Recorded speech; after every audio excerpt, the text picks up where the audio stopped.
Olá pessoal, Guilherme Lima, Evolo Papo. Vamos bater um papinho agora aí sobre a questão do derrotismo, né? E eu diria, né, que em muitos sentidos, né, pode ser útil conhecer ferramentas, né, que a administração traz para que você não repita, né, um erro que já é conhecido, né? Então, por exemplo, a administração ela aborda a questão de ter um objetivo SMART, né? O que é um objetivo SMART? É S de specific, M de measurable, A de achievable, R de relevant e T de time-based. O que isso quer dizer? Quer dizer que ele tem que ser especificado da forma correta, né, um objetivo que você quer atingir. Ele tem que ter uma forma de medir, né, se ele foi bem sucedido ou não. Ele é atingível, né, achievable, que é uma coisa que é perfeitamente viável, né? É uma coisa relevante e tem um prazo específico, né, um time-based. Então, há pessoas, né, que não curtem muito fazer, né, planejamentos de longo prazo, mas também é possível, né, para essas pessoas adaptar essa questão dos objetivos SMART, né? Por exemplo, flexibilizando prazos, né? Imagine que você está trabalhando num projeto, então, em vez de estabelecer, né, uma data específica, você bota uma janela de tempo, né, um intervalo. Eu quero que o projeto seja concluído entre o dia tal e o dia tal, né, dando uma flexibilidade. E em caso, né, de tédio ou cansaço no projeto, pode ser também útil não ter um projeto único, né, um tema único. E isso também ajuda, né, que quando a pessoa tem mais de um projeto, né, ela pode tentar alternar, né, e isso pode também ajudar ela a deslanchar a produtividade dela, né. Então, eu gostaria de trazer, né, esse conhecimento de que existem basicamente dois tipos de pessoas, né, que são pessoas mais analógicas e pessoas mais digitais, né. As pessoas mais digitais, elas preferem normalmente, né, compromissos mais exatos, né, o planejar com muita antecipação e ter as datas exatas, né. Já as pessoas que são mais analógicas, né, elas gostam mais, né, de improvisar e não seguir, né, um roteiro bem definido, formatadinho, né. Nesse sentido, é preciso que a pessoa conheça, né, o próprio estilo dela, esse estilo de realização, né, e a partir daí, né, conhecendo esse estilo, estabelecer quais que são as estratégias, né, para que ela pode melhorar a produtividade dela, né. E eu diria que não é adequado, né, se impor regras que dão certos para outras pessoas, e sendo que cada pessoa é de um jeito, né? Então, as mesmas regras para pessoas diferentes podem não funcionar da forma como esperado, né? E eu diria também, né, que pessoas analógicas, elas costumam se valer muito da intuição, né, dela para definir aquilo que ela vai trabalhar, né? E isso ajuda também bastante, né, para pessoas analógicas ter uma to-do list, né, uma lista de coisas a fazer, né? E aí dividir essa lista, né, em 4 tipos de tarefas, né? Urgente e importante, né, que são coisas que precisam ser feitas logo e tem uma grande importância. A coisa importante, mas não urgente.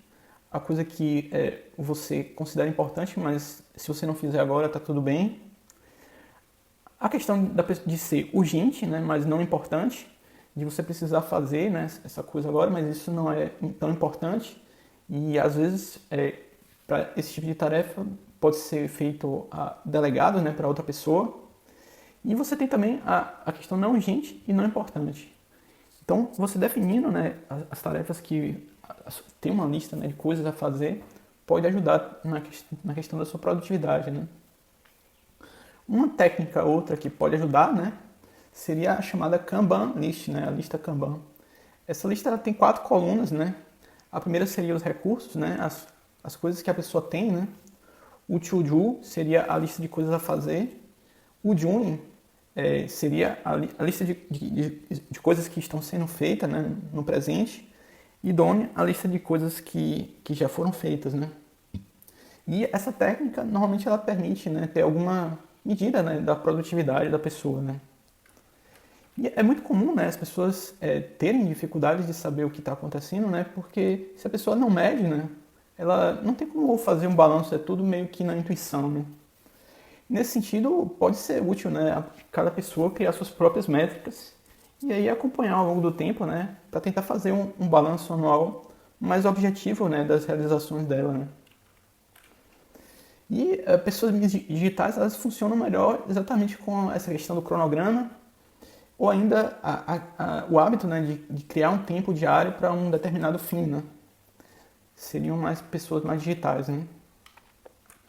Em algum sentido, né, o conhecimento do gerenciamento de projetos pode ajudar a pessoa a lidar, né, com a complexidade, com a questão dos projetos que dão errado, né? E, por exemplo, para projetos complexos, uma pessoa que conhece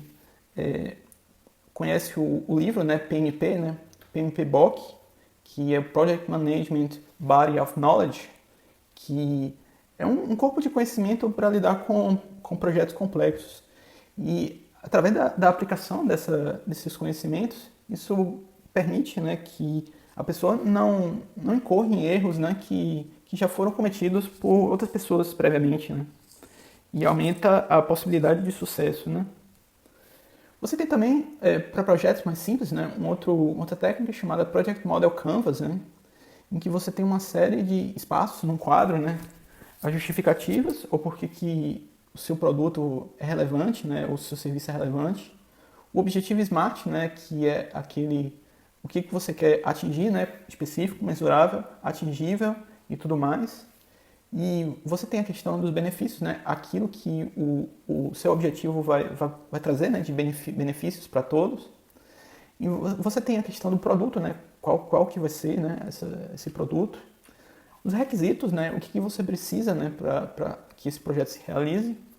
A questão dos stakeholders externos, né? Que são os apoiadores que estão fora da equipe, do próprio time do projeto, né? A equipe, que é o próprio time do projeto. A questão das restrições, né? O que não vai ser incluso, né, no projeto. As premissas, né? Que é o ponto de partida do projeto, né? O grupo de entregas, né? Que são as pequenas tarefas que, quando completadas, né? Ao final de completar todas as entregas, o projeto se torna completo, né? A questão dos riscos, né? Para tentar gerenciar de alguma forma os riscos. A linha do tempo, né? Para ver, né? Se o projeto vai ficar pronto, né? A tempo. E tem também a questão dos custos, né? Você tem também uma outra técnica da questão de gerenciamento de projetos, né? Que é o WBS, né? Que é o World Breakdown Structure, que é basicamente ele pega uma tarefa, né? E explode para mini tarefas, né? Por exemplo, a tarefa fabricar coxinha. Aí uma primeira subtarefa poderia ser desfiar frango. Uma outra tarefa poderia ser fritar a coxinha. Então, o Work Breakdown Structure vai fazendo ele pegar, né, tarefas e vai explodir em pequenas mini tarefas, né? E isso ajuda, né, a criação de processos, né, para que a própria pessoa faça as coisas, né, de forma mais profissional e minimizando a chance de dar errado, né? Porque, por exemplo, se eu não sei nem sei como é que faz, né, o processo pelo qual faz a coxinha, como é que eu vou me propor, né, a fazer essa coxinha profissionalmente e que isso dê certo, né? Você tem também uma outra ferramenta que é o gráfico de Gantt, né? O gráfico de Gantt ele vai dividir as tarefas e vai mostrar, né, o quão serão realizadas as tarefas ao longo do tempo, né? E onde existe folga e onde é o caminho crítico, né? Aquelas atividades, aquela cadeia de atividades que é a mais essencial de todas, né? Que não pode haver folga, né? Para que as coisas sejam produzidas, né? No período que foi determinado pelo projeto, né? O caminho crítico seria justamente esse, né? Esse caminho em que o projeto é entregue na menor quantidade de tempo, né, possível, né? E eu tenho um detalhe, né? Eu tenho em detalhes, né, um curso na Udemy que chama Evolução das Competências Empresariais, que é um curso voltado, né, para a questão do empreendedorismo e talvez ajude você de alguma forma aí a entender, né, um pouco por que gerenciamento de projetos é importante, até para pequenas empresas, né? Eu diria que é fundamental de alguma forma para quase qualquer tipo de empresa, né? E nesse sentido, né, é comum diversos bons projetos falharem, né? E às vezes essa falha, né, faz com que a pessoa se sinta incapaz e que se sinta mal sucedido, né? E uma pessoa que mantém, né, essa postura diante do fracasso, né, é a postura que a gente chama de derrotismo, né? E eu gostaria, né, de dizer que é importante dizer, né, que insucessos do passado, eles não necessariamente determinam, né, o futuro, mas no mínimo, né, no mínimo esse erro, né, essa derrota pode ajudar outras pessoas a não repetirem os seus próprios erros, né? E também, através da reflexão, né, a própria pessoa se adaptar para fazer algo diferente depois, para que eventualmente vá levar ela ao sucesso, né? Então, para qualquer pessoa, né, que está interessada em empreender qualquer coisa, né, eu considero que é bastante relevante, né, procurar aprender, né, com as experiências de outros, né. E você tem, por exemplo, né, na administração contingencial, né, existe um foco muito grande em estudos de casos, né, porque quanto maior for o repertório, né, de situações que uma pessoa conhece, né, isso aumenta as chances da pessoa ser bem-sucedido, né. A ideia básica é conhecer um número maior de situações em que empresas de vários tipos podem enfrentar, estudando casos de sucesso e fracasso, justamente na tentativa, né, de copiar aquilo que fez sucesso e evitar aquilo que foi fracasso, né. E fora da questão, né, de empreender, né, a derrota também pode ser vista, né, como uma fonte para aprendizados, pelo transformar de uma coisa negativa em uma coisa positiva, né. Então, como exemplo, né, se uma pessoa ela tem, né, um relacionamento amoroso e ela termina nesse relacionamento, pode ser particularmente útil, né, tentar aprender, né, com os erros desse relacionamento, para que a pessoa não repita, né, os mesmos erros em um relacionamento seguinte, né. E eu gostaria de destacar agora, né, que manter a esperança, né, é essencial para a vida, né. Contudo, eu diria que uma esperança, né, precisa ser uma esperança não ingênua, né. A esperança ingênua é aquela pessoa, né, que acha que tudo vai dar certo sem se precaver, né, ou sem agir no sentido, né, de um objetivo, né. É aquela pessoa que acha que as coisas caem do céu, né. Nesse sentido, eu gostaria de trazer, né, um ditado árabe muito interessante nesse sentido, né. O ditado é o seguinte, né, confie em Deus, mas amarre o seu camelo, né. Então, eu diria, né, que a ideia, né, de compartilhar aprendizados, né, até as derrotas, é altamente uma coisa muito legal, né, para que outras pessoas não sofram com esses mesmos problemas, né. E a ideia de nunca desistir, né, pode também ser facilitada por um coach, né, uma pessoa que ajuda e encoraja, né, a outra pessoa, a própria pessoa se motivar, né, para cumprir aquilo que ela se propõe, né. E uma outra ideia, né, para obter bons conselhos pode ser, por exemplo, por uma mentoria, né, por parte de uma pessoa mais experiente, mais gabaritada, numa área que ajuda a pessoa, né, com esse conhecimento de expert em alguma área, né. E você tem o próprio exemplo, né, aí do youtuber Ricardo Albuquerque, né, ele tem 3 canais no YouTube e ele foi um empresário falido, né, que se reinventou e hoje consegue viver bem com o seu trabalho lá no YouTube, né. Ele compartilha várias experiências dele, né, para que as pessoas não errem tanto, né. E eu gostaria de aproveitar, né, a chance de divulgar meu livro. O meu livro chama-se Inteligência e Empreendedorismo, né. Nele eu dou muitas dicas, né, de ordem prática e falo, né, dos principais mata-burros e tem uma série de ferramentas, né, para a pessoa evitar os erros, né. E eu diria que um dos maiores problemas que eu tive, né, quando eu tentei me virar empreendendo foi justamente a dificuldade, né, em achar clientes, né.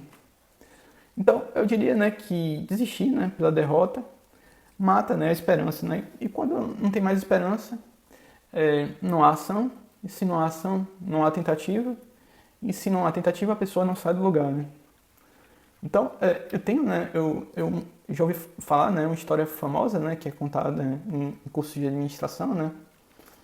Um bom funcionário de uma empresa, né, teve uma ideia e pediu dinheiro, né, verba para o chefe, né, para ele realizar um projeto, né.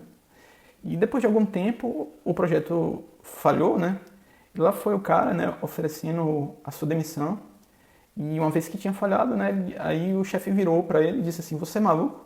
Eu gastei alguns milhões para te educar. Você acha que eu vou dispensar você?"